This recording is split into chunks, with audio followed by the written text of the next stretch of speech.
2 Oktober. Warga bernama Eda Fitriani menemukan jasad dalam kardus di Jalan Sahabat pinggir Jalan Tol Sediatmo, RT 06 RW 05, Kelurahan Kamal, Kalideres, Jakarta Barat. Jasad ditemukan dalam kondisi kaki tertekuk, tangan terikat, mulut dan kemaluan berdarah. Penemuan itu lalu dilaporkan ke Polsek Kalideres sekitar pukul 22.30 WIB. Belakangan diketahui jasad dalam kardus itu dibuang tersangka Agus di antara waktu setelah maghrib dan sebelum isya. Diketahui pula lokasi penemuan mayat berjarak 7 km dari tempat tinggal korban. 3 Oktober. Sekitar pukul 9 WIB, warga Kampung Lail melapor kehilangan anak ke Polsek Kalideres, kemudian dicocokkan dengan jasad yang ditemukan di Jalan Sahabat. Terkonfirmasi jasad tersebut adalah putri warga tersebut. Penyidik Direktorat Reserse Kriminal Umum Polda Metro Jaya lalu langsung melakukan penyisiran di lokasi pembuangan mayat dalam kardus. Ada 2 tim yang dibagi ke lokasi pembuangan mayat dan lokasi hilangnya korban. Dirkrimum Polda Metro Jaya Kombes Krisnamurti mendatangi kediaman korban di Kalideres, Jakarta Barat untuk mendapat izin dari mengautopsi jenazah. Izin didapat, autopsi pun dilakukan. 4 Oktober. Polisi menemukan jejak sepatu di tubuh korban. Pelaku diduga kuat menginjak tubuh korban agar korban bisa dimasukkan ke dalam kardus air mineral. Pelaku diduga berusaha keras untuk menekukkan kaki korban agar korban bisa muat di dalam kardus tersebut.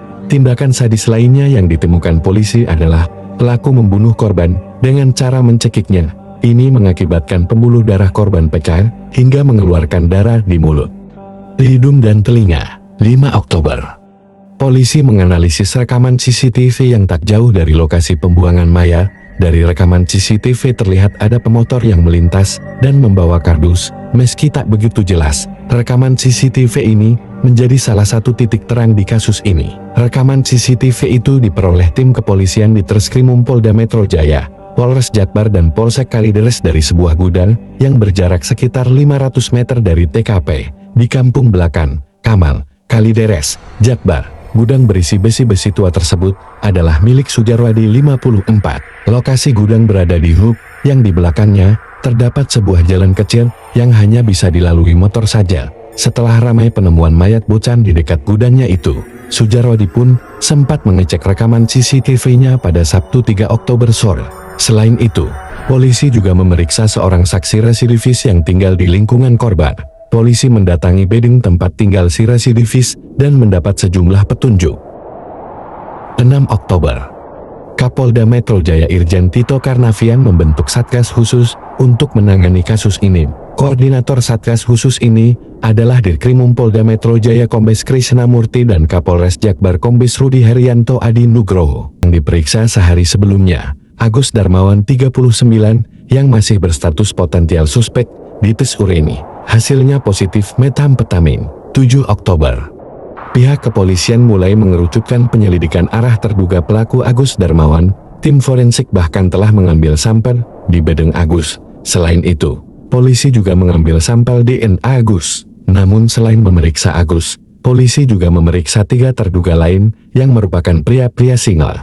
Salah seorang warga yang juga diperiksa polisi, Roni 43 menceritakan proses saat ia diperiksa. Ia dibawa bersama 3 orang lainnya ke Polsek Kalideres. Pria duda ini mengaku diminta untuk menjalani tes DNA, begitu juga dengan 3 orang temannya. Pria lain yang diperiksa adalah Hasmuni alias Pelor alias Doni 48, Agus 42, dan Roso 33. Hasmuni dikenal warga sebagai pria yang stres. Akhirnya polisi mengamankan Agus, namun bukan untuk kasus pembunuhan, melainkan penyalahgunaan narkoba.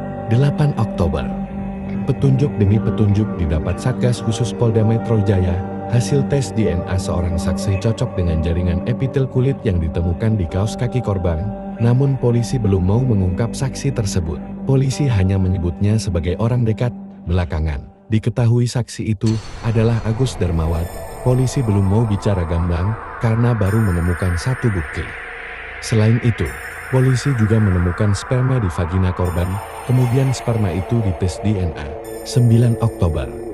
Satgas Khusus Kasus Pembunuhan Bocah dalam Kardus akhirnya meningkatkan status saksi bernama Agus menjadi tersangka.